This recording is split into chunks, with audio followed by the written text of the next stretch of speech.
Hello दोस्तों, सभी को नमस्कार। निष्ठा प्रशिक्षण के मॉड्यूल 7, 8 एवं 9 गतिमान हैं।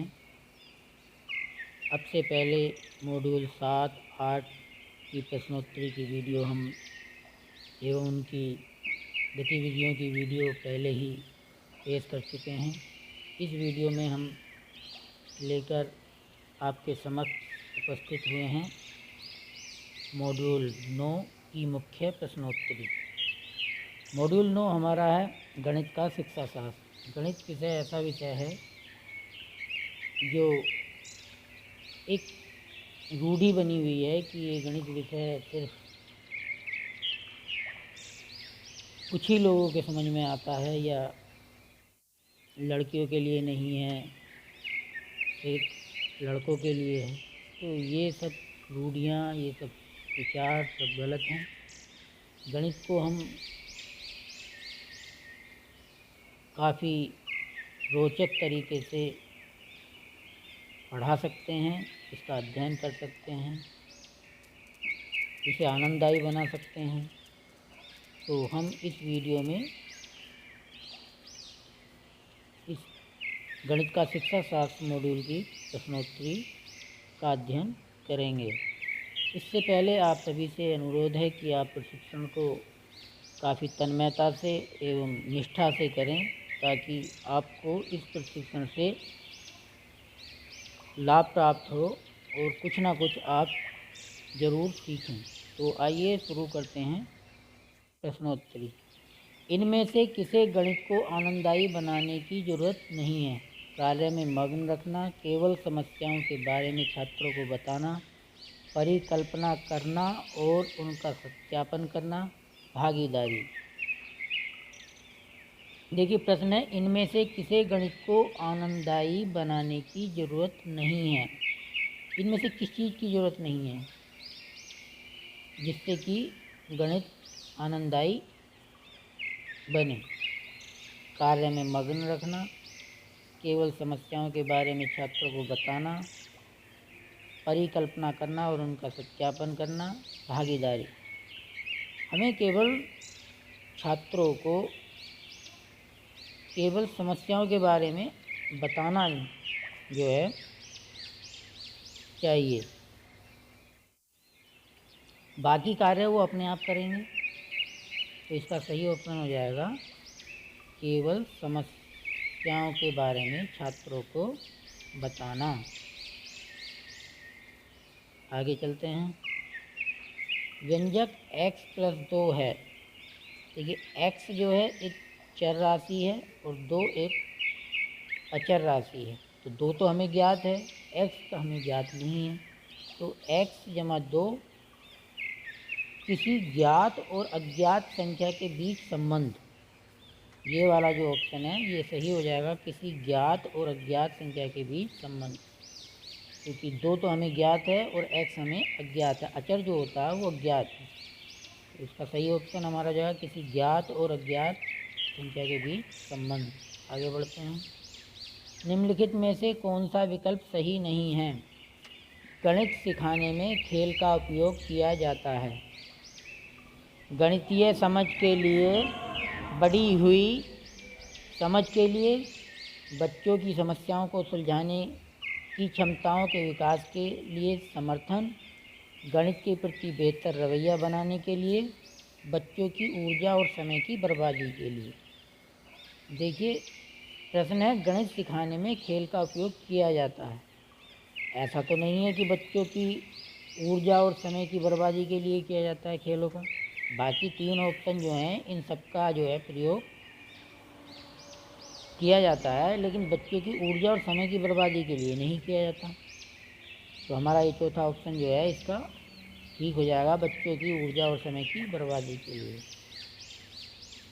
फिर संदर्भों पर विचार करें। एक पेड़ के नीचे खड़ा एक आदमी अपने बाईं ओर 15 मीटर चलता है और उसी स्थान से एक और व्यक्ति अपने दाईं ओर 20 मीटर की दूरी पर चलता है। अवनी और शुभम 5 मंजिला इमारत की तीसरी मंजिल पर खड़े हैं। अवनी चौथी मंजिल की ओर 15 कदम ऊपर जाती है और शुभम 15 कदम नीचे दूसरी मंजिल की ओर जाता है। सविता ने बैंक से 10,000 रुपये निकाले और रमन्ना ने बैंक में 5,000 रुपये जमा किए। ऐसी स्थितियाँ इस अवधारणा को पेश करने के लिए सबसे उपयुक्त हैं।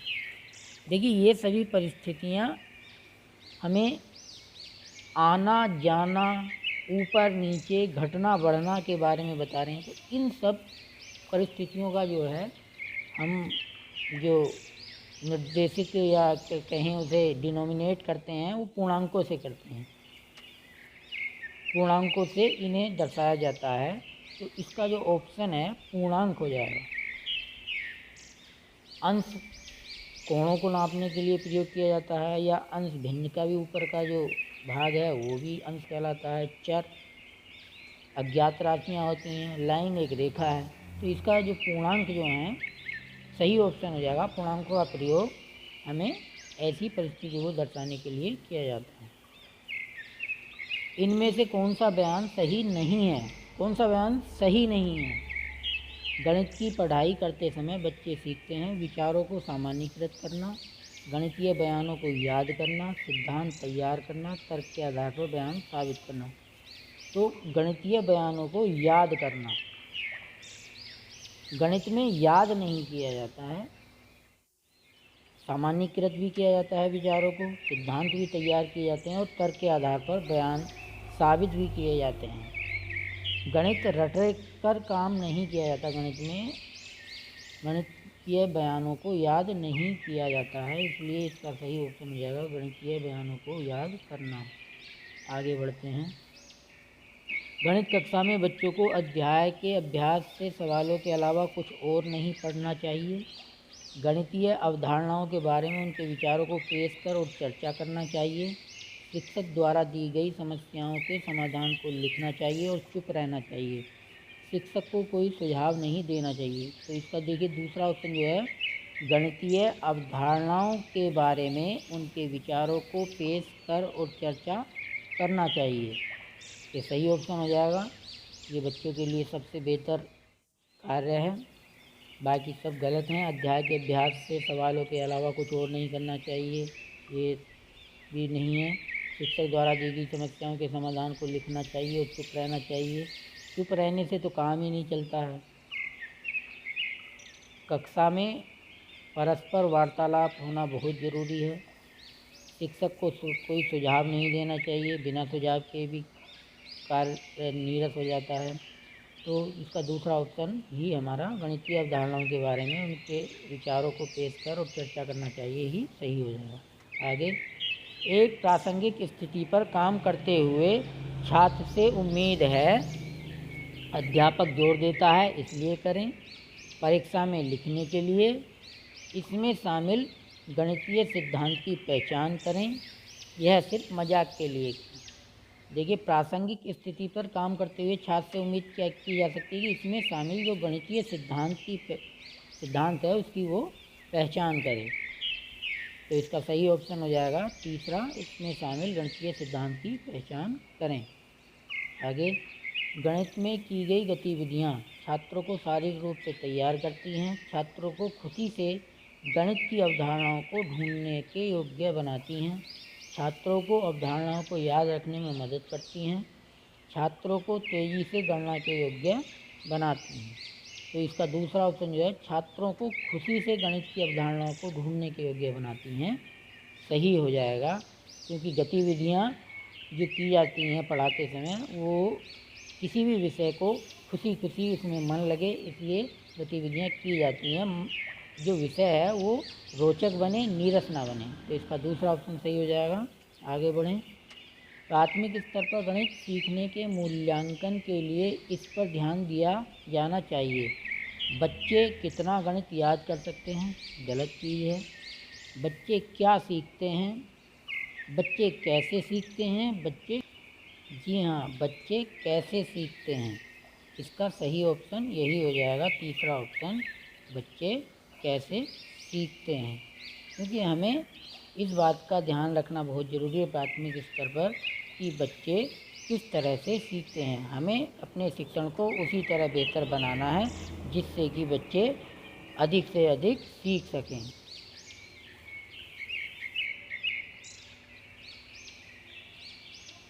गणित यह विकसित करने में मदद नहीं करता। तार्किक विचार, कल्पना, शारीरिक शक्ति, अमूर्त सोच। तो गणित जो है शारीरिक शक्ति का विकास या शारीरिक शक्ति विकसित करने में मदद नहीं करता। तार्किक विचार, कल्पना, अमूर्त सोच इन सबके विकास में सहायक सिद्ध होता है। इस तरह हमारे 10 के 10 प्रश्न सही हो गए हैं। वीडियो देखने के लिए धन्यवाद। वीडियो पसंद आई हो तो लाइक करें, शेयर करें और चैनल को सब्सक्राइब करना न भूलें। सभी को नमस्कार, धन्यवाद।